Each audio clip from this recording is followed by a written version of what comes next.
I'm Anna, 33 years old, born and raised in a small town in Pennsylvania. I realized early on that my place in the family was nothing more than a faint shadow next to my perfect younger brother, Tyler. Tyler is 2 years younger than me, but from the day he was born, my parents, Evelyn and Martin, seemed to forget I existed. And when I was little, whenever I got high grades or praise from teachers, my parents would barely mumble a few words.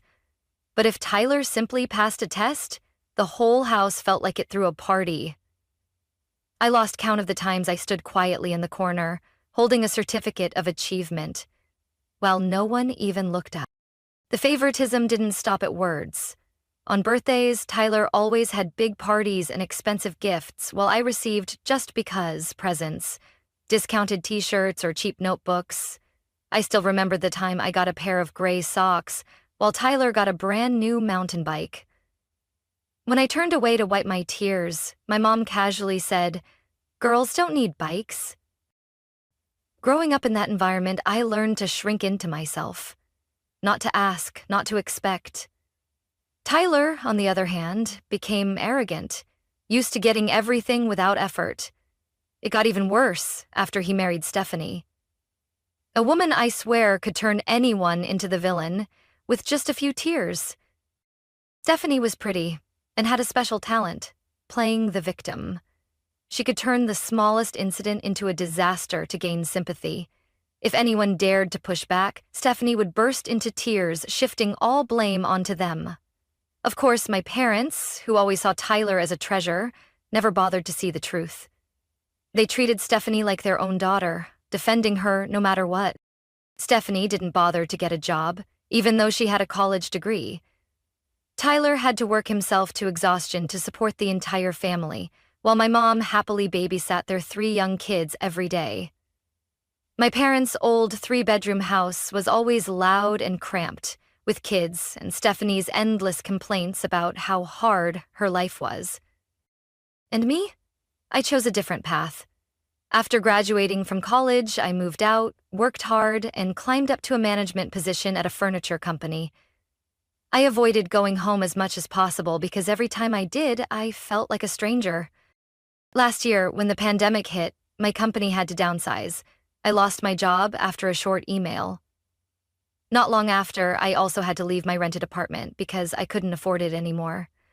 Desperate, I gathered all my courage and called my parents, hoping to stay a few months until I found a new job. I remember that conversation clearly. My mom picked up, and the moment I finished explaining, she burst out laughing like I had just told a joke. "This house is already full, Anna," she said coldly. "We can't add another mouth to feed." I was speechless. Somewhere in the background, I heard Stephanie's smug voice. "She better get used to the real world. It's called growing up." Tyler, the same brother I once shared every slice of cake and toy with, just shrugged when I looked at him, his eyes empty, as if he didn't even know who I was, and walked out of my parents' house with nothing but a battered suitcase and the little savings left in my bank account. I had nowhere to go. My old apartment was gone, and my friends lived in tiny places where they couldn't take anyone in. In desperation, I drove my 2005 Ford Ranger to a Walmart parking lot. From that day on, my beat-up truck with an old camper became my only home. I bought it off a classified site for $1,500, 0 cents. Everything I had left after paying my last bills. At first, I comforted myself that it was temporary. 1 week, 2 weeks, then 3 months passed. I learned to shower at the gym, use gas station restrooms, and charge my phone at cheap coffee shops. Every night, I parked in quiet neighborhoods, praying no one would call the cops about a suspicious vehicle. On freezing winter nights, I wore 3 layers and curled up in a thin sleeping bag, listening to the wind howling through the thin walls of my camper. On sweltering summer mornings, I'd wake up drenched in sweat before the sun even rose. But the hardest part wasn't the weather. It was the looks of disgust from people passing by, seeing me crawl out of that old camper. I thought about giving up, crawling back to my parents for forgiveness and enduring their contempt just to have a roof over my head. But every time I pictured Stephanie's smug face, arms crossed, mocking me, I gripped the steering wheel tighter and told myself no, I'd rather live like this than be their puppet. I applied for jobs everywhere. Restaurants, convenience stores, supermarkets, anywhere with a help wanted sign. Dozens of failed interviews, hundreds of rejections. I never gave up. I smiled more, spoke more confidently, and worked on standing tall. Finally, one scorching September afternoon, I got a call from a small interior design company in the suburbs of Pittsburgh. The only place willing to give me a chance after hearing my story. The starting pay was just enough to survive, but to me, it was a lifeline. I threw myself into work, taking every extra hour available, from customer service to warehouse support. I worked non-stop, all day, and crawled back into my suffocating camper at night for a few hours of sleep. Every single paycheck, I saved. I cut all unnecessary expenses. Homemade sandwiches, old clothes, no spending a single dollar frivolously. Every time I felt discouraged, I told myself, one day, I'll walk into a house of my own, built with these very hands. 12 months into my new job, I saw a small 3-bedroom house for sale in the suburbs of Beaver. It was old, the backyard was overgrown, and the outside walls were peeling. But to me, it was more beautiful than any mansion. The asking price was $92,000. Way more than I had. But I didn't quit. I applied for a loan, presented my pay stubs and a solid repayment plan, and luckily the bank approved me with a manageable interest rate.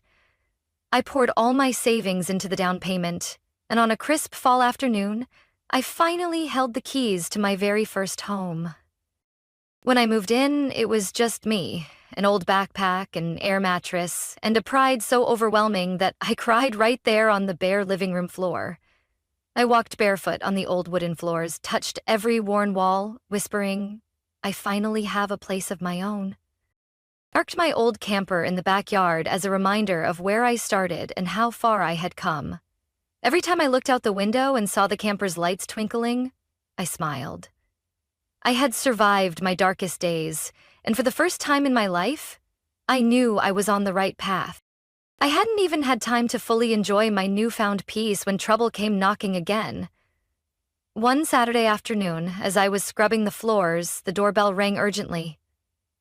I cracked open the door and nearly froze when I saw my parents, Tyler, Stephanie, and their 3 kids standing on my porch. Without waiting for an invitation, they barged right in like they owned the place. My mom scanned the living room with a satisfied smile, as if inspecting her new property. Stephanie sneered at me with her usual disdain. Well, Anna, my mom said after a strange, heavy silence, this house seems a bit too big for a lonely girl like you, doesn't it? I clenched my fists. My instincts screamed this wasn't going to end well. Tyler flopped onto the couch, rubbing his belly like he'd just eaten, then launched into a monologue about traffic, work, and how the kids needed space. Stephanie chimed in, her voice sweet but icy. Given the situation, we think it's best if we move in. You still have your camper out back, right? I stood there, stunned. What do you mean? I asked, my voice shaking with anger. We live in the house, Tyler said casually. You can move back into your camper. You're used to it anyway. Besides, he shrugged. You don't need this much space just for yourself. I stared at them, a tidal wave of rage and bitterness rising inside me. Where were they when I was sleeping in a parking lot? When I needed shelter, they laughed and slammed the door in my face. And now, when I finally had something of my own, they acted like it was theirs for the taking. I took a deep breath, trying to stay calm. No, this is my house. You don't get to decide. Tyler's face darkened. Stephanie shot up from the couch, arms crossed, voice shrill. You're so selfish, Anna. Your family needs you. Are you seriously going to let the kids stay cramped in your parents' old house? My parents? I turned to look at them, hoping they'd say something fair. But they stayed silent, eyes avoiding mine, silently siding with Tyler. No, Anna, my father said, his voice low and cold as steel. Don't make this difficult. This is your family. I laughed, a bitter foreign sound even to my own ears. Where was my family when I needed them? When I was sleeping in my truck in the middle of winter? What were you doing? Don't talk to me about family. The air grew so heavy it was hard to breathe. Stephanie stormed toward me, her face flushed with rage. Before I could react, she slapped me hard across the face, whipping my head to the side. You deserve that for being so selfish, she screamed, tears streaming down her face. I touched my burning cheek, feeling the mark her hand had left. Years of swallowing pain, staying silent, all shattered in that instant. I didn't scream. I didn't cry. I quietly pulled out my phone, dialed 911, and spoke clearly. I need the police. I've been assaulted, and there are intruders at my home. The moment they realized I was calling the police, they all snapped out of it. Tyler stuttered, trying to pull Stephanie back. My parents' faces went ghostly pale. I kept the phone to my ear, my eyes locked on them. Leave my house immediately. If you're still here when the police arrive, you'll be explaining yourselves to them. Stephanie threw a tantrum, cursing under her breath. Tyler tried weakly to smooth things over, but I didn't budge. This was my house. No one was taking it from me ever again. The police arrived in under 10 minutes. I showed them footage from the security camera by my front door. Everything. From the moment they barged in to the moment Stephanie hit me. The officers gave me a sympathetic look and politely ordered them to leave my property immediately. Before she left, my mother shot me one last look, full of anger and bitter disappointment, as if I were the traitor. I didn't care. I hadn't betrayed them. They had abandoned me, long ago. I thought that would be the end of it, but 3 days later, after a long shift at work, I came home and froze. The locks had been changed, strange furniture was crammed into my living room, and my beloved camper had been dragged out to the curb. I ran to the door and banged on it. It swung open, and there stood Tyler and Stephanie, triumphant like they had just conquered a kingdom. What are you doing here? Stephanie asked, her voice sickeningly sweet. This is our home now. I stiffened, trying to stay calm. What the hell are you two doing here? Tyler shrugged and held up a stack of papers he had printed from somewhere. We have a legal lease agreement. You signed it, Anna. I snatched the papers and glanced over them. A sloppy forgery, the signature nothing like mine. It was laughable, how bad they were at even faking documents. Don't waste your time, sis, Stephanie sneered. We're settled in. You can go back to your little camper. I turned around, pulled out my phone, and called the police immediately. Hearing me give the address and explain there were intruders, Stephanie panicked and slammed the door. I sat on the steps, clutching my phone, fury boiling inside me. This was my house, the house I earned through sleepless nights, skipped meals, and months freezing in a camper. No one, not even blood relatives, had the right to take it away from me. About 15 minutes later, a police car pulled up. 2 officers approached calmly. I explained everything, from the changed locks to the forged lease. It took several hard knocks before Tyler and Stephanie finally opened the door. Tyler looked sour. Stephanie clutched her non-existent baby bump, trying to play for sympathy. I pulled out my phone and showed them security footage from the porch cam. Footage of them breaking the lock, hauling furniture inside, and installing a new lock. There was no way to deny it. The officers exchanged a look and nodded. One turned to Tyler and Stephanie, his voice firm. You are trespassing on private property. That's a criminal offense, Tyler stammered, waving the fake lease like a shield. But one glance was all it took for the officer to ask, We'll need to verify the signature against official ID. Anna, may we see your ID? I handed them my driver's license. The signature was nothing like the fake. No more words were needed. The officers immediately ordered them to pack up and leave or face arrest for trespassing and forgery. Stephanie started bawling, clinging to one officer's arm, begging. Tyler's face turned red as he shouted in desperation, but this time, no one stood up for them. I stood quietly, watching as they dragged box after box out of my house, suitcases, kids' toys they had no right to bring in. I saw the rage on Tyler's face, the angry tears streaming down Stephanie's cheeks. But inside, I felt nothing but cold resolve. The house was cleared out in heavy, angry silence. Before leaving, Stephanie spat one last line at me, full of venom. "You'll regret this." I didn't respond. I simply closed the door in their faces, shutting out years of pain and betrayal. When they were finally gone, I collapsed onto the floor and exhaled deeply. My old camper still sat steady in the backyard, like a symbol of everything I had endured. I knew this wasn't over yet. But at least for today, I had protected what was mine. After the door closed, I realized this wasn't just about changing the locks. If I stayed silent, they would spin lies until they became truth in the family's eyes. I had stayed silent for too long. This time, I wasn't letting them control the story. That night, hands still trembling from rage and determination, I opened my laptop. I wrote a long post on Facebook, where all the extended family could see it. I laid it all out, start to finish. Being rejected when I was unemployed, the cruel words, Tyler and Stephanie breaking into my house, forging a lease, and being forced out by police. I didn't exaggerate or accuse falsely. I attached photos, security footage, and copies of the police report. I even posted side-by-side images of the forged signature and my real one for everyone to see the blatant fraud. At the end, I wrote, "I've stayed silent long enough. This is the truth.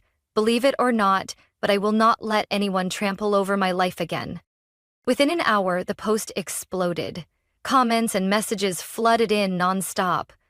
Some relatives, the ones I thought would defend my parents and Tyler, openly expressed their outrage. They sent me messages of support, saying I did the right thing by standing up for myself. A few older relatives who had witnessed the favoritism when I was younger also spoke up. They shared memories of me being neglected while Tyler was treated like a prince. Memories I thought were buried resurfaced, bringing both pain and relief. As the night wore on, more and more people voiced their anger. Some even asked for the town sheriff's number to verify everything. An aunt from Arizona privately messaged me, "Anna, you should have spoken out long ago. We're proud of you." Meanwhile, I heard through the grapevine that my parents and Tyler were scrambling to control the damage. They posted a weak statement, trying to paint me as a bitter liar, the bad daughter who turned her back on family. But this time, no one believed them. The evidence was too clear. Their excuses only made them look ridiculous. Stephanie, predictably, posted passive-aggressive rants about forgiveness and family sacrifices. But no one pitied her. In fact, many people left blunt comments under her posts, demanding she apologized for her disgraceful behavior. Soon after, I got a call from Aunt Lucy, the aunt I had always loved. Her voice trembled as she said, "Anna, if you ever need a place to stay or anything at all, come to my house.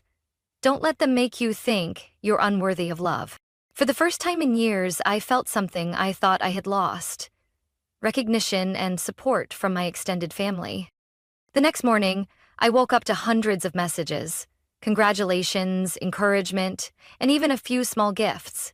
A cousin I barely spoke to sent me an online gift card with a note, "A little housewarming gift. You deserve it." Standing alone in my empty living room, sunlight pouring through the old windows, I felt a peace I had never known before. I had spoken the truth. I had stood up for myself. And this time, I wasn't alone. The real storm hit just a few months after I went public. In a small town like ours, rumors spread like wildfire, and soon whispers about my family were everywhere. Tyler and Stephanie, once the golden child and perfect daughter-in-law, became the laughingstock.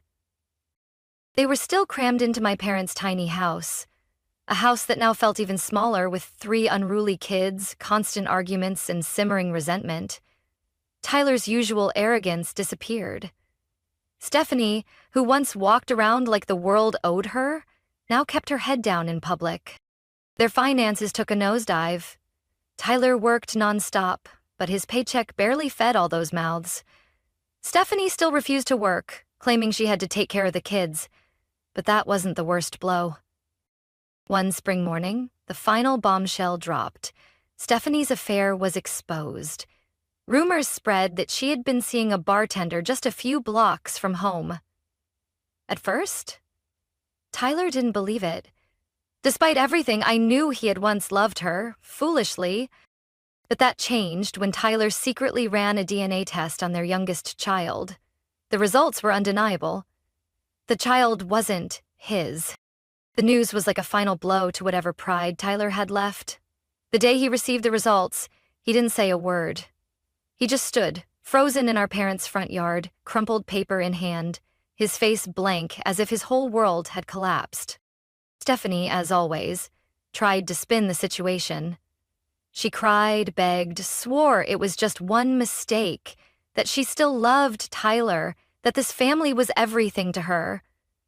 But this time, her tears didn't work. Tyler filed for divorce that same week. I heard about it from Aunt Lucy, who quietly kept me updated.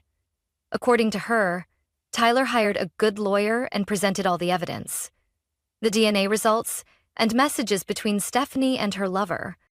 In court, Stephanie tried to portray herself as a devoted mother sacrificing for her family, but her lies unraveled quickly. The judge not only denied her request for child support, but also agreed to have Tyler's name removed from the youngest child's birth certificate. The divorce was finalized faster than expected. Tyler got custody of the 2 older kids, while Stephanie walked away with nothing, no support, no settlement. On the day the divorce was finalized, Tyler moved out of our parents' house, taking the 2 kids and a suitcase of old clothes. He rented a small apartment in a cheap suburb, living quietly like he wanted to disappear from the town's gossip. As for Stephanie, after losing her reputation and financial support, she was coldly kicked out by my parents, the same people who once adored her. I heard she had to move back in with her own family, over 100 miles away. The youngest child, the one who wasn't Tyler's, went with her. Everything happened so fast that even I, who thought they would cling to whatever they could, was stunned. But what surprised me more was the emptiness I felt. Not joy, not satisfaction, just a deep, quiet void.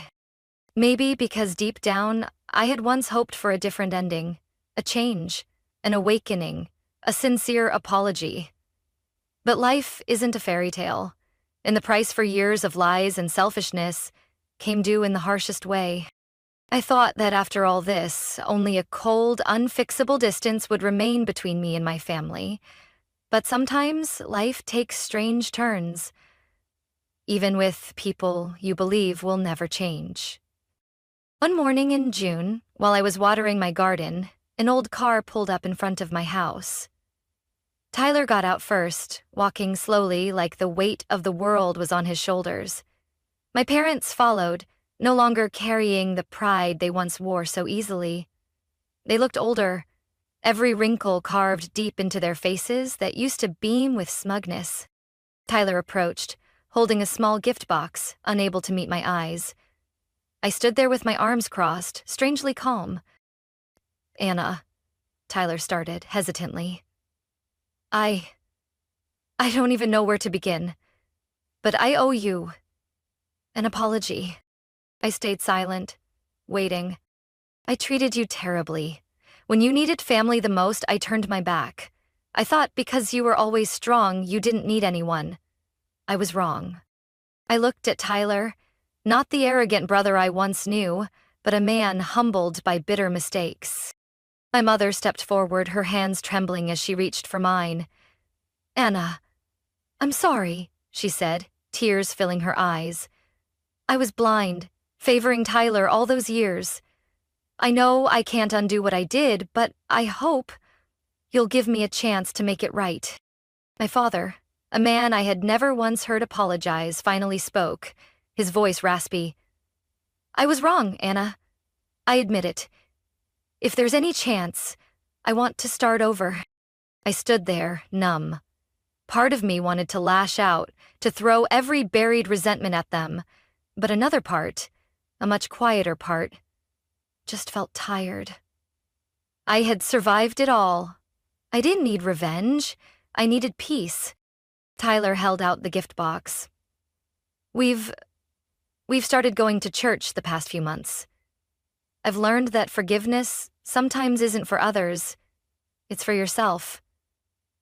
I don't expect you to forgive me right away. But I hope, one day, you might. I took the box and opened it. Inside was a handwritten card. Tyler's familiar, messy scrawl. "Even if it's late, I still hope to call you my sister again." Tears filled my eyes before I even realized it. I turned away, hiding the softness I had fought so hard to protect. "All right," I said, my voice thick. "But things won't go back to the way they were. And it'll take time for me to trust again." "We understand," my mom nodded. "We're not asking for that. We just want a new beginning. An honest one." From that day, my family really did change. Tyler started bringing the two kids to visit every weekend, always letting me know ahead of time. My mom sent little text messages, small but genuine check-ins. My dad, though still a man of few words, would always nod when he saw me, a nod heavier with meaning than 100 fancy speeches. I stayed cautious. A scar, even when healed, still leaves a mark. But for the first time in years, I saw the possibility of a new chapter, one without constant bitterness and blame. One night, standing on my porch, watching the warm glow of the living room lights, I thought, sometimes the greatest miracle isn't an apology. It's someone truly changing because they know they were wrong. Stephanie, after the divorce and the scandal, nearly vanished from town for a while. I heard she moved back with her parents about 70 miles away. But even from a distance, she refused to let me go. Her life fell apart faster than I imagined. Without a husband to support her and without Tyler's parents backing her, Stephanie had to find a job. But with a reputation ruined by the public scandal and a history that followed her online, no employer wanted her. The old posts, the ugly comments from townspeople, they lingered like a permanent stain. Frustrated and unemployed, she ended up stuck at her parents' house, living off their small retirement checks. Slowly, even the relatives who once defended her backed away. Everyone saw her for what she really was: selfish, lazy, shameless. I thought it would all fade, quietly. But I underestimated the bitterness Stephanie harbored. One late fall night, while I was sleeping, my home security system blared an alarm. I jolted awake and checked the live stream, and nearly dropped my phone when I saw a hooded figure creeping toward my truck. The figure, quick and clumsy, pulled a carton of eggs from a backpack and hurled them at my truck, eggs bursting and dripping down the windshield and hood. After the vandalism, the figure ran off into the dark. I immediately called the police. When they arrived, I showed them the video footage. Even with the hoodie, I instantly recognized her. Stephanie's height, gait, and posture were unmistakable. The officers gathered evidence quickly. I filed charges for property vandalism and requested a restraining order.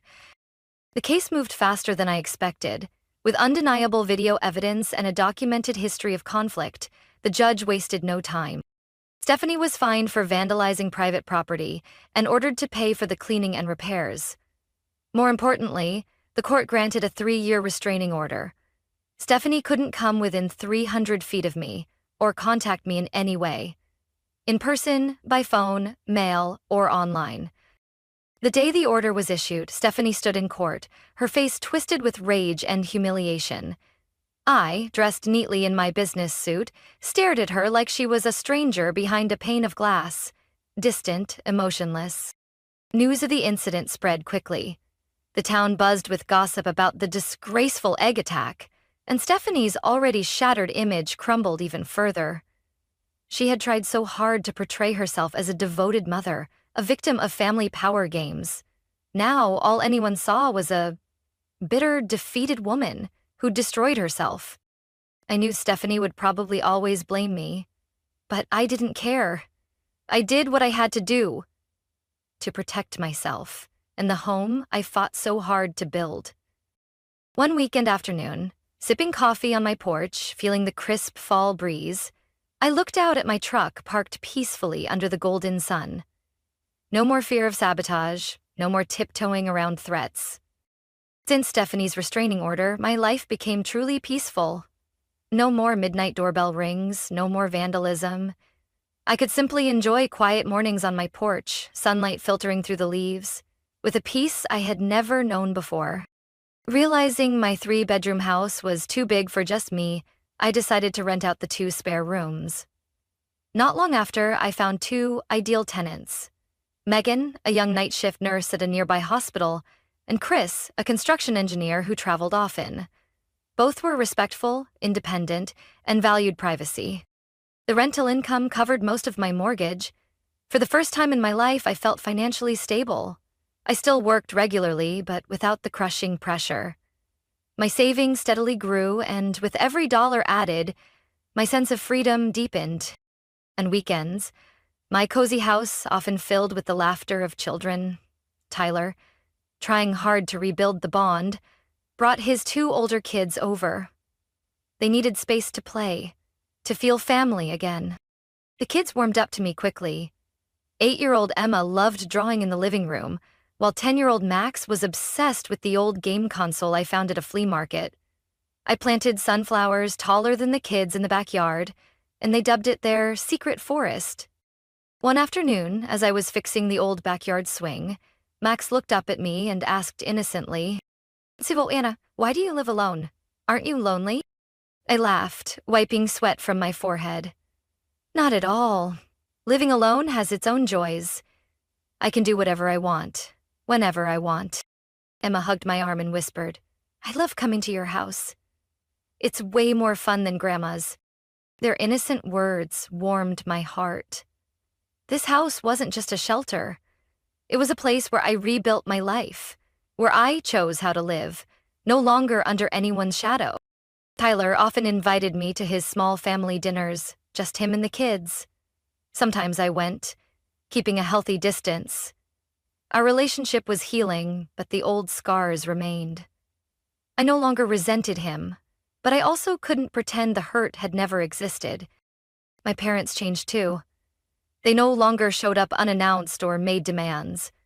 Our brief encounters, sometimes just a handshake or a simple holiday greeting, were enough for me. I no longer needed anything more, just respect and safe boundaries. One time, my mom stared wistfully at my house and sighed, "Anna, you did it. You built a life of your own." I simply smiled, saying nothing, because deep down, I knew that long overdue recognition was the greatest victory of all. That winter, Emma, Max, and I set up a Christmas tree outside. We decorated it with colorful ornaments, twinkling lights, and handmade crafts. When the lights turned on, the whole street glowed. I stood back, watching the kids laugh under the sparkling lights, my heart full of simple, quiet joy. I had lost a lot to get here, but now I had a home, freedom, and a small family of my own, made up of the innocent children, kind friends, and most importantly, myself. My story isn't just about overcoming family injustice. It's proof of perseverance and belief in oneself. From a cast-off, ridiculed, manipulated person, I rebuilt my life with my own 2 hands. A home, financial freedom, and genuine love from those who deserved it. The past left scars, but it also taught me to cherish the present. I didn't just reclaim my life. I found true peace. What do you think about Anna's journey and how she took her life back? Share your thoughts in the comments. And don't forget to follow the channel for more heartfelt family stories and powerful life lessons. I stood still in my small apartment, my hand gripping my phone tightly, trying to keep my voice steady even though my heart was pounding so hard I could hear it in my chest. "You didn't need that money." My father's voice came through the speaker, casual as if he were discussing something trivial. "Anyway, you're smart. I'm sure you'll figure something out." I swallowed hard, forcing down the lump in my throat. "How much is left?" A brief silence, then the answer that made my blood run cold. "None, Amy." He sighed, his tone making it seem like I was the one causing problems. "I had some debts to take care of. But don't worry. You'll manage." I closed my eyes, trying to hold back the tears threatening to spill. My college fund, the money I had painstakingly saved from scholarships, shifts at a local cafe, and the meager earnings from tutoring, was gone. "How long ago did you take it all?" I asked, my voice barely above a whisper. "Well, it's been a while," he said dismissively, as if it were no big deal. "You're at the best age of your life. You should be enjoying it instead of burying yourself in books. Maybe this is a sign for you to explore a new path." A new path? Did he really think I could just walk away from everything so easily? I took a deep breath, pushing down the anger rising inside me. "I see." My father chuckled as if mistaking my acceptance for compliance. "That's my girl, always practical, just like your old man. Listen, I have to run, meeting some friends. We'll talk later, okay?" The screen went dark as he hung up. I remained frozen in place, his words echoing in my mind. What angered me the most wasn't just that he had taken my savings. It was how effortlessly he did it. So casually, without a hint of guilt, as if it were a minor decision that shouldn't bother me at all. My phone buzzed, a text from him. "Don't tell your mom or grandma about this. No need to worry them." I let out a bitter laugh. Of course he didn't want them to know, just like he hadn't wanted them to know about his gambling debts, his failed business ventures, or his constant borrowing with no intention of paying back. I couldn't just stand here and do nothing. I needed to know exactly what he had done. I opened my laptop and logged into my bank account. The moment I saw the transaction history, it felt like the air had been sucked out of the room. Over $38,000. Everything I had worked tirelessly to save had been drained in the past 3 months. Not in one go, but through a series of small withdrawals, each just low enough to avoid triggering immediate red flags. I stared at the screen, a sharp pain in my chest. He hadn't just taken my money. He had planned this. He knew exactly what he was doing. The door to my room creaked open. Emma, my roommate, stepped in. She stopped short when she saw me sitting among scattered papers, my face pale, her brow furrowed. "Amy, are you okay?" I let out a dry laugh, one laced with bitterness. "My dad took all of my college money." Emma's eyes widened. "What?" She snatched my laptop, scanning the transactions. "This is theft. You have to report him." I shook my head. "I can't. He's a co-owner of the account. Legally, he had the right to access it." Emma muttered a curse under her breath. "But you earned that money. You worked so hard for it." I clenched my fists, my nails digging into my palms. "I should have seen this coming. This isn't the first time." Emma looked at me, confused. I took a deep breath. "He used to borrow my birthday money when I was a kid. Always promised to pay it back, but never did. He even tried to convince me to take out student loans in my name to help him with his debts. I don't know why I thought this time would be any different." My phone buzzed again. "Don't stress over the money. Maybe this is a sign you should take a break from school. I know some people who can get you a job. You're pretty. You could model instead of wasting time on classes." A surge of fury coursed through me. I was not a tool. I was not a resource for him to exploit. I opened my laptop, fingers moving quickly across the keyboard as my mind cleared. I needed a plan. First, I had to gather evidence. I downloaded my bank statements, highlighting every suspicious withdrawal. I pulled up emails confirming my scholarships, every deposit I had made, anything that proved that money belonged to me. Next, I had to research the legal aspects. My father might have been a co-owner of the account, but was there any way to hold him accountable? I needed to understand my rights and find a way forward. I couldn't let things end like this. Then came the financial side. I couldn't let him ruin my future. I would reach out to the student support office, explore loan options, emergency aid, anything that could help me complete my final year without interruption. Finally, I had to protect what was left. I would close the old account, transfer all remaining funds to a new bank where my father had no access. If he had done this once, who was to say he wouldn't try again? Step by step, I would take back control of my life. I looked up at Emma. "I'm not letting this go easily." Emma nodded, her eyes filled with support. "I'm with you. You deserve better." I glanced out the window. London still shimmered under the streetlights. I had fallen in love with this city, dreamed of a bright future here, and I wouldn't let anyone, not even my father, take that away from me.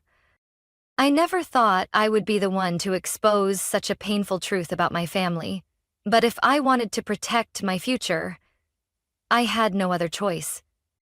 The next morning, I went to my university's financial aid office. The advisor looked at me with sympathy as I explained what had happened. "We'll review your case, Amy. There are emergency aid programs available for students in financial distress, but you should also consider legal options." She suggested I reach out to the Student Legal Services office to see if there was any way to hold my father accountable.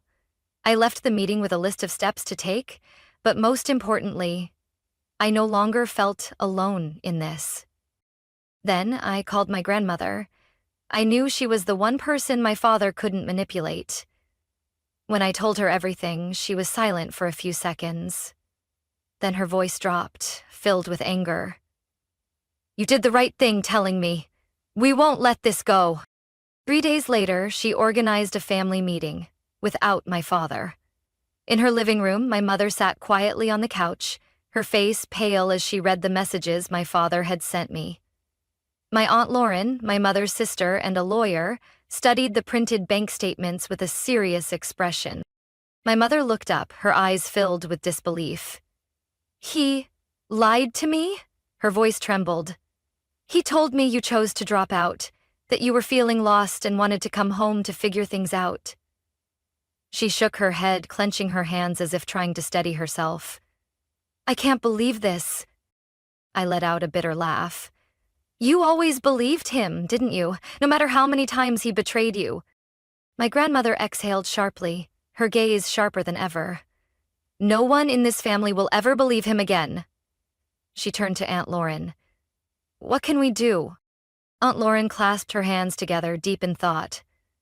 "Since Amy's father was a co-owner of the account, legally he had the right to withdraw the money, but..." She tapped the papers lightly. "We can pressure him in other ways." I leaned forward. "What do you mean?" Aunt Lauren gave a small smile, but there was no warmth in it. "He admitted in his messages that the money was for your education. We can send a formal letter demanding repayment. If he ignores it, we can pursue civil action, or, at the very least, make his life very difficult." I nodded. "I want to do that." My grandmother looked at me, pride shining in her eyes. "You remind me of myself when I was younger." That evening, Aunt Lauren drafted a formal letter demanding my father repay the full amount he had taken, or face legal consequences. My mother remained silent throughout the evening. But then, she looked up, her expression more determined than I had ever seen. "Lauren, can you help me with something else?" My aunt raised an eyebrow. "What is it?" My mother tightened her hands together. "I want a divorce." A heavy silence filled the room.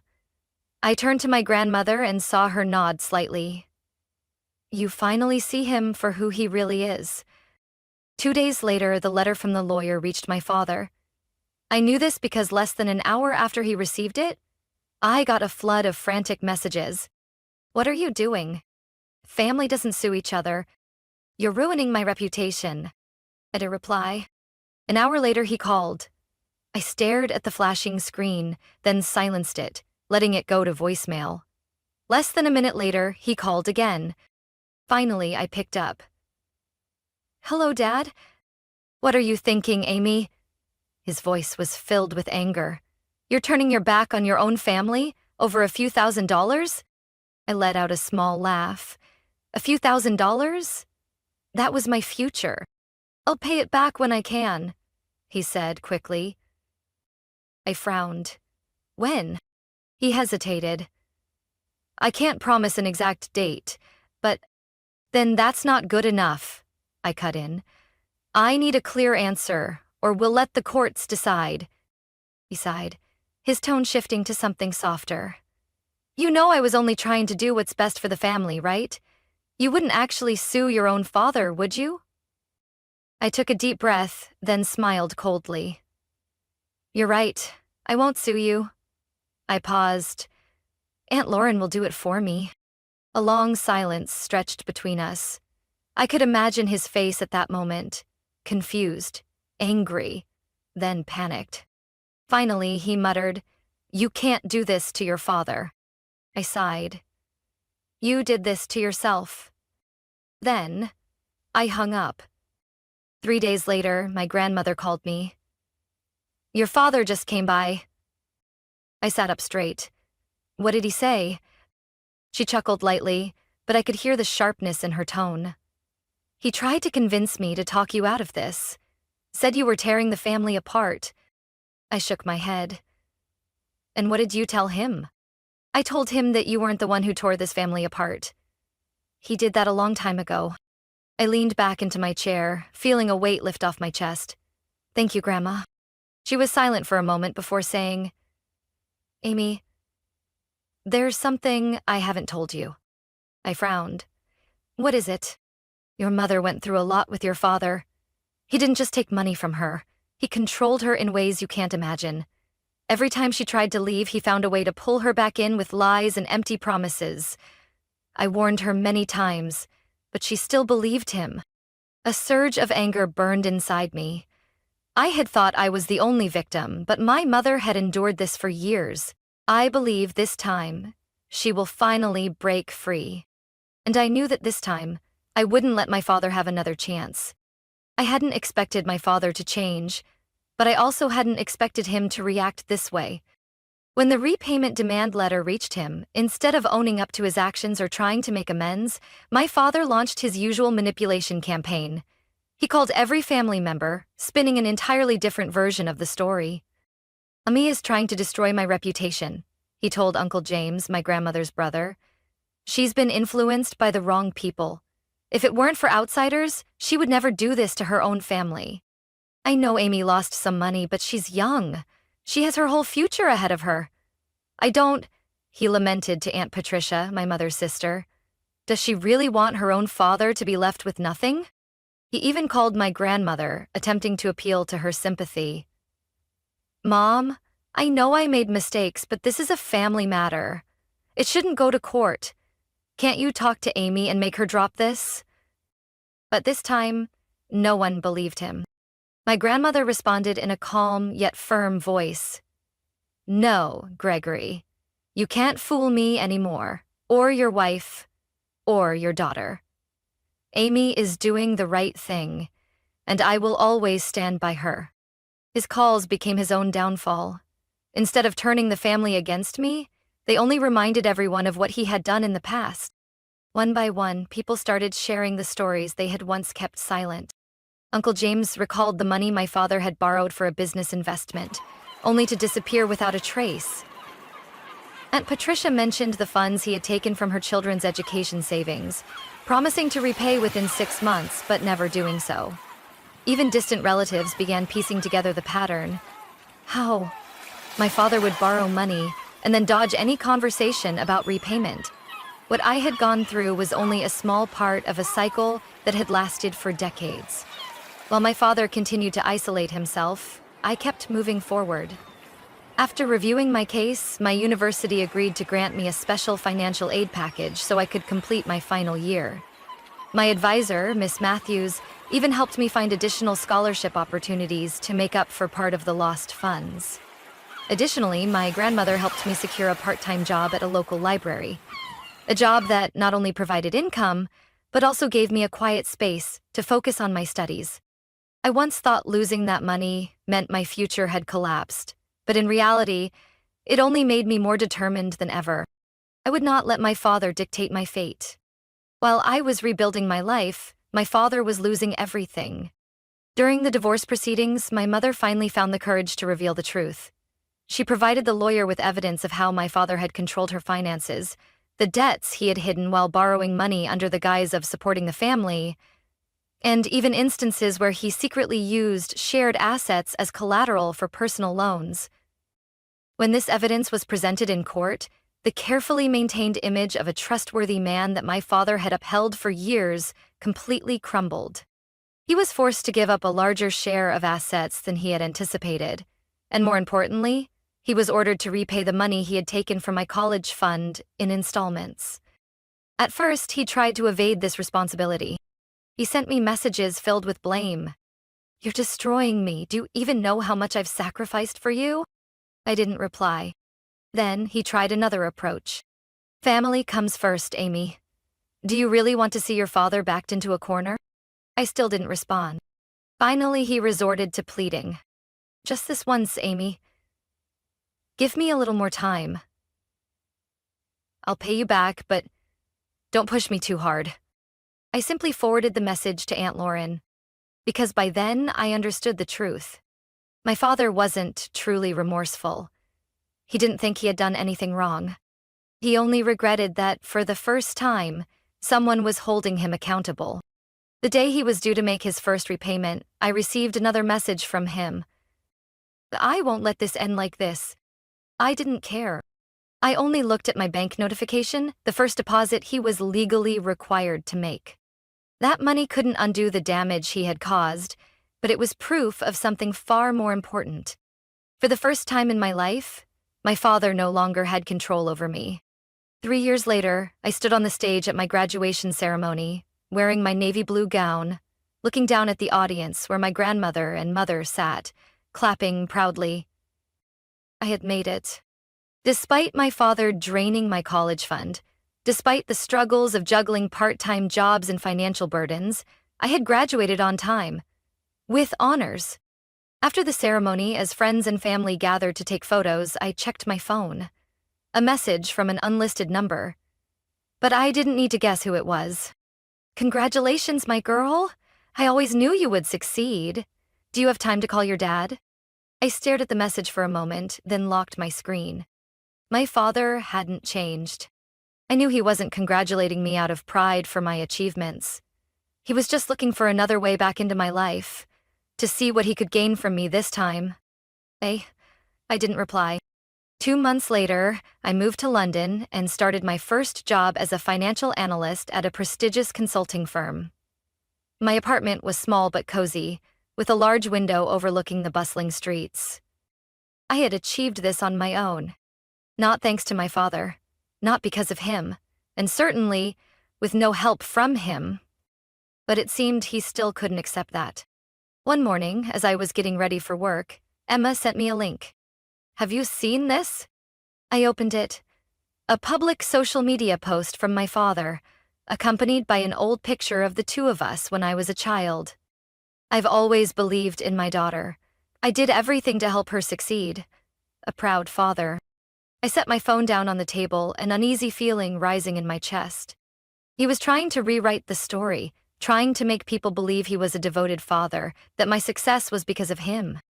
But this time, the difference was, no one believed him anymore. Underneath the post, relatives and acquaintances left skeptical comments. "So you helped her by taking her entire college fund?" Aunt Patricia wrote. "What an amazing father, who would have thought?" Another relative mocked. My father tried to control the narrative, but this time he couldn't. The final payment arrived quietly. I received a bank notification. The last installment of my father's debt had been deposited into my account. I wasn't expecting an apology, but I did receive a letter. I opened it, immediately recognizing his familiar handwriting. Mate. I know I've made a lot of mistakes, but family is family. I don't want things to end this way. You've made it, you're successful. Can you forgive me? Maybe we can go back to how things were. We can start over. I folded the letter and placed it on the table. Forgiveness was not the issue. I was no longer angry. I was no longer hurt. I had everything I needed to move forward. But starting over had never been an option. I had seen him for who he truly was, and I no longer needed someone like that in my life. A few months later, my grandmother visited me in London. We sat in a small cafe near my office, sipping hot tea on a chilly afternoon. She looked at me and smiled. "You did it, Amy. You stood on your own." I smiled back, feeling lighter than ever. "I don't think he ever truly regretted anything," I said, gazing out the window. "He just regrets that he can't control me anymore." She nodded. "And that is the greatest punishment for him?" I took a sip of tea, feeling its warmth spread through me. My life was now mine alone. No more manipulation, no more exploitation. I had stepped out of my father's shadow, and I would never go back. Amy's story is not just about a father's betrayal, but about reclaiming control over her own life.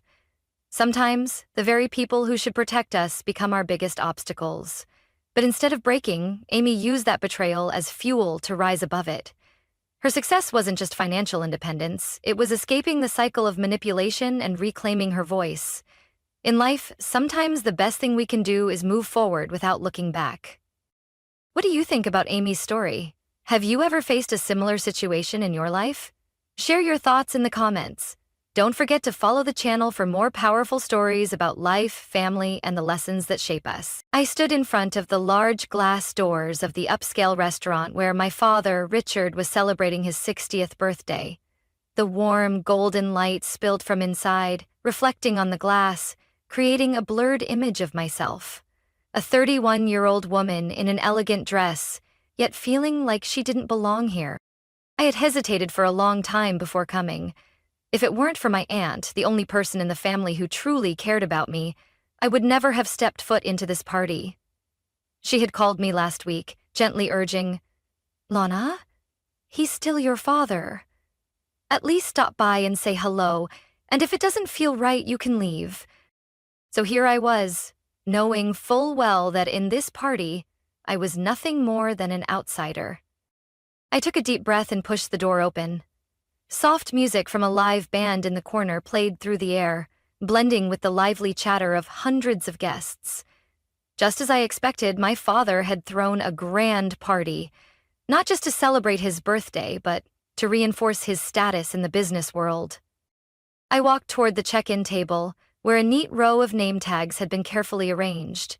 I skimmed through the familiar names: Uncle Peter, Cousin Emily, family friend, Mark. But when I found mine, I froze. The small tag in front of me didn't just have Lana written on it. Beneath it, in delicate handwriting, 2 words had been added. Garden. For a moment, I thought I had misread it. I blinked, my heart pounding in my chest. Behind me, a soft yet unmistakably mocking laugh rang out. I turned around and, unsurprisingly, the person standing there was Margaret, my stepmother, holding a glass of red wine, her eyes gleaming with amusement. "Oh dear, Lana, you look so tense. It's just a joke," she chuckled, the triumph in her gaze unmistakable. "A joke?" I clenched the name tag in my hand. Maybe to her it was just a joke, but to me, it was a cruel reminder that I had never truly belonged in this family. My parents divorced when I was 9. At the time, I didn't fully understand what it meant, only that from then on, my father no longer came home every night, and family dinners were just me and my mother. At first, he still cared about me. He took me to the park on weekends, occasionally called to ask about my schoolwork. But just a year later, he remarried, a refined, sharp-witted woman with 2 children of her own, Max and Olivia. From that moment, everything changed. At first, I tried to fit in. I was just a kid and I wanted my father to be happy. I had hoped that we could be a real family, that I would still have a place in his life. But I was wrong. The changes started subtly. My father became busier with his new family. He forgot about our outings but never missed Olivia's ballet performances or Max's soccer games. Then it became more obvious. Family dinners turned into reminders that I was an afterthought. Max and Olivia were doted on, while I was pushed further to the margins. I was given chores they never had to do. If Olivia spilled something, I was expected to clean it up. If Max didn't feel like washing the dishes, I was the one called to do it instead. And if I ever complained? "Lana, you're older. Be mature," my father would sigh as if I exhausted him. Margaret, on the other hand, didn't bother with subtlety. She would simply smirk and say, "You're such a selfish child." But the final straw came when I was 17. My mother, despite not having much, had saved every penny to open a college fund for me. It was money she hoped would help me afford school without worrying too much. Then one day I checked the account. It was empty. I didn't understand what had happened until I overheard a conversation between my father and Margaret. "Richard, we have to pay Olivia's tuition. If we don't send it soon, she'll lose her spot at the academy." Margaret's voice was calm but firm. "I know. But that's Lana's money. Lana can go to a public school. She doesn't need an expensive education like Olivia. Besides, she's not particularly talented anyway." My father was silent for a long time. Then I heard him sigh. "All right." And just like that, every cent my mother had worked so hard to save for me was spent on Margaret's daughter. I confronted him. I yelled, demanding to know why. He just looked at me, his eyes weary. "I'll make it up to you someday." But someday never came. After that day, I barely spoke to my father. The moment I turned 18, I left home, earned scholarships, and worked to pay for college. I only attended family events when my aunt insisted. I thought that, after all these years, maybe things had changed. But now, standing in the middle of my father's extravagant party, holding a name tag that read burden, I realized something. Nothing had changed at all. Margaret was still Margaret. My father was still the man who never stood up for me. And in their eyes, I was still an outsider. I slowly placed the name tag back on the table. This time, I wouldn't stay silent. Margaret was still standing there, taking a sip of her wine as if her little joke was nothing of importance. In that moment, memories of being overlooked flooded back like a tidal wave. I remembered the holidays during college when I walked through the front door, only to realize I had no place there. My mother had tried to fight for my stolen tuition money, but my father had better lawyers, more power, and in the end, she lost. I still remember the day she came home from court, her frail shoulders trembling as she said, "I'm so sorry, Lana. I tried my best." I didn't cry. Not because I wasn't hurt, but because I knew crying wouldn't change anything. Instead, I threw myself into my studies, working multiple jobs to support myself. I waited tables at a cafe, entered data for a small company at night, and sometimes wrote freelance articles for a news website just to make ends meet. Throughout 4 years of college, I never asked my father for a single cent, and he never once offered. When I went home for the holidays, nothing had changed. Margaret still played the role of the perfect wife. Max and Olivia were still the golden children, showered with attention, while I sat at the dinner table like a guest. I could feel my father's reluctance every time he looked at me. I saw the way he avoided my gaze whenever Margaret mentioned Olivia's study abroad expenses. Expenses that my father gladly covered, while I struggled to pay tuition on my own. Eventually, I stopped trying. I stopped coming home for the holidays. I declined invitations that felt more like obligations than genuine gestures. I stopped waiting for my father to change. But no matter how far I distanced myself, Margaret always found a way to remind me that I would never escape her disdain. And today, at this extravagant party, she did it again. I took a slow, deep breath, a faint smile curling at my lips as I turned to meet Margaret's gaze. "You really are careful, aren't you?" I said, my voice so calm that even I was surprised. "Have you figured out how you're going to explain this to my father yet?" Margaret hesitated for a split second, but then she recovered, smiling as if I were just a child throwing a tantrum. "Oh, Lana, you're always so sensitive. It was just a joke. Everyone knows that." "Really?" I arched an eyebrow. "So, if I tell everyone that you wrote this, do you think they'll find it funny too?" A flicker of uncertainty crossed Margaret's face, but she quickly masked it. "Lana, you're overreacting. This is your father's birthday. Don't ruin his night." I let out a soft laugh, shaking my head. "You're worried I'll ruin his night? Maybe you should have thought of that before trying to make me the punchline of your joke." Before Margaret could respond, I picked up a glass of champagne from the table and strode toward the center of the room, where my father stood surrounded by his esteemed guests. Laughter and conversation filled the air. Max was bragging about his new job, one I was sure he had gotten through my father's influence. Olivia, as usual, was gushing about her upcoming lavish wedding, which I had heard was mostly funded by my father. I stood there for a moment, watching my father, the man I once admired, the man who had been my entire world when I was a child, but now felt like a stranger. He noticed me, his eyes slightly widening, as if he had forgotten I was even here. "Lana," he spoke, looking slightly uneasy. "I didn't think you would come." I gave a small smile. "Neither did I." I saw Olivia and Max exchange glances before looking toward Margaret, who stood behind them, trying to mask her discomfort. "Everyone seems to be having a great time," I said, swirling the champagne in my glass. "I suppose you're happy too, seeing everything go exactly as planned?" My father took a sip of his drink, as if carefully choosing his words. "Can we talk later, Lana? This isn't the time." "Oh, but I think this is the perfect time." I interrupted, my voice calm but deliberate. I slowly raised my champagne glass, gently tapping my fingernail against the rim, creating a soft clink. A few people nearby turned to look at me. I smiled. "I'd like to make a toast to my father." I saw my father's smile falter slightly, while Margaret narrowed her eyes in suspicion. "To my father, for having the perfect party, the perfect life, the perfect family," I said, my voice light but tinged with irony. "And to him, for teaching me a very valuable lesson." I paused for a moment, letting my words linger in the air.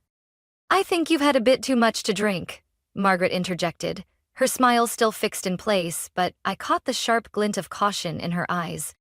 I didn't respond immediately. I let the silence stretch, let the weight of my presence settle over the room. My father looked as though he wanted to stop me, but he also knew that anything he said now would only make things worse. "I'm completely sober." I lifted my champagne glass again, slowly scanning the room. "But maybe some people here just aren't comfortable hearing the truth." A few guests shifted uncomfortably, inching away as if not wanting to get caught up in whatever was unfolding. Max crossed his arms, a smirk playing on his lips, clearly entertained, while Olivia sighed, tapping her fingernail lightly against her glass. "In fact, I'd like to take a moment to express my gratitude," I continued, my voice steady and controlled. "Thank you, Dad. Thank you, Margaret, for teaching me one of the most important lessons of my life. A lesson I will never forget." My father frowned slightly. "Lana, this isn't—" I raised my hand slightly, cutting him off with a polite smile. "It's okay, Dad, just a simple thank you speech." Margaret took another sip of her wine, still keeping her composed facade, but I noticed her fingers tightening around the stem of her glass. "Thank you, Dad, for showing me that some people only love you when you fit the role they've assigned to you.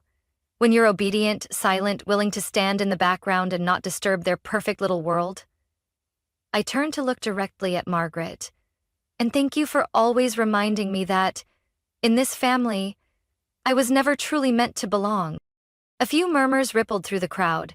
Some guests exchanged glances, clearly uneasy. "But most importantly," I said, placing my glass gently on the table, "thank you for helping me realize that I don't need anyone's approval here to know my own worth." The room was utterly silent. I met my father's gaze, then Margaret's, then Max's and Olivia's. "So," I lifted my glass again, smiling faintly, "here's to the last time any of you will ever see me." And with that, I downed my champagne, set the glass down, turned on my heel, and walked out of the party. No one said anything, no one stopped me. I stepped through the doors out into the parking lot, inhaling deeply. The cool night air was crisp, a stark contrast to the suffocating atmosphere inside. For the first time in years, I felt truly free. My phone started buzzing nonstop the moment I got home. Texts, calls, all from my family. My father had called 3 times, Margaret twice, and even Olivia had sent a short, irritated message. "What the hell did you just do?" I set my phone down on the table, not bothering to reply. My voicemail was flooded with long messages, mostly from my father.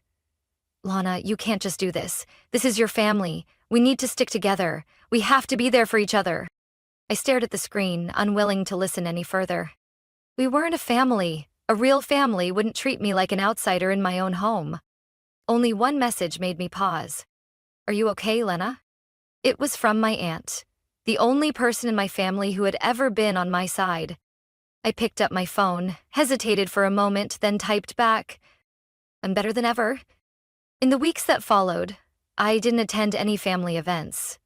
No Livia's wedding, no my father's anniversary, no parties hosted by Margaret. Everything seemed to settle down, but I knew they were still waiting for me to come back. They thought I would soften, that I would apologize for overreacting. But I didn't. I started focusing on my own life. I traveled, met people who truly valued me. I built my career without any help from my family, and most importantly, I was no longer haunted by the need to earn my father's approval. One day, I received a letter from my father. "Lana, I truly hope you reconsider. I don't want our family to be broken. Come home and talk. No matter how upset you are, we are still family." I folded the letter and placed it on the table without reading it a second time. My eyes skimmed over the neatly written words, but they didn't stir any emotion. No pain, no disappointment, no longing for validation that I had spent years chasing. I leaned back in my chair, staring out the window. The late afternoon sun cast a warm, golden hue over the rooftops, painting the world in a soft amber glow.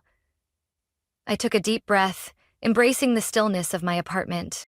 A few months ago, if I'd received a letter like this, I probably would have responded immediately, called to ask what he really wanted, wondered if there was a chance to mend things. But now, I wasn't so sure anymore. Did I do the right thing? Was cutting ties with my father and his family too extreme? I never wanted to be cruel. I never imagined that one day I would completely walk away from my father's life like this. But I also never wanted to continue being seen as a burden. An outsider in my own family. I had always hoped that one day my father would see me differently, that he would realize I wasn't difficult, I wasn't a troublemaker. I was just a person with value, a person with a life of my own. But maybe that hope was never real. I stood up and poured myself a cup of hot tea. Wrapping my hands around the warm mug, I reminded myself that I didn't have to respond to the letter right away. I could wait, think it through, and decide when I truly wanted to. Maybe I had been too harsh. Maybe I had embarrassed my father in front of his friends and family. Maybe I had hurt him in a way I couldn't take back. But maybe this was what I should have done a long time ago. I had spent my entire youth trying to earn my father's acceptance. I had sacrificed my own feelings, ignored countless times when I was overlooked, endured the blatant favoritism without ever fighting back, just to hope that one day he would finally see me as his daughter. But the truth was, I had never truly belonged in that family, and his birthday party was merely the final push, a reminder that no matter what I did, I would always be an afterthought in their world. I took a sip of my tea, feeling the warmth spread through me. Maybe I would never have a clear answer. Maybe I would never know for sure if I had done the right thing. But I knew one thing. Since walking out of that party, I had slept better, felt lighter, and no longer felt the need to become someone I was not. So, what had I really lost? I set my mug down and reached for my phone. My voicemail was still full of missed calls from my father, from Margaret, from relatives I had never truly been close to. But I no longer felt pressured to respond. Then I put my phone down, stood up, and stepped onto the balcony, breathing in the crisp evening air. I don't know what the future holds. I don't know if my father will keep trying to reach out or if he will finally accept that I have left his life. I don't know if I will ever regret my decision. But right now, I know that I have chosen myself. And maybe that's the most important thing. What do you think? Did I go too far, or was this something I should have done long ago? Lana's story is not just a personal tale. It's a reflection of so many people in real life who try to earn their family's approval, only to be met with indifference and rejection. Sometimes, letting go is not selfish. It's the only way to protect yourself from toxic relationships. Not everyone born into a family truly has a family in the meaningful sense. Most importantly, everyone has the right to choose their own happiness, even if that means walking away alone. What do you think about Lana's story? Did she go too far, or was this a decision she should have made long ago? Share your thoughts in the comments. And don't forget to follow the channel for more stories about family, life, and valuable lessons.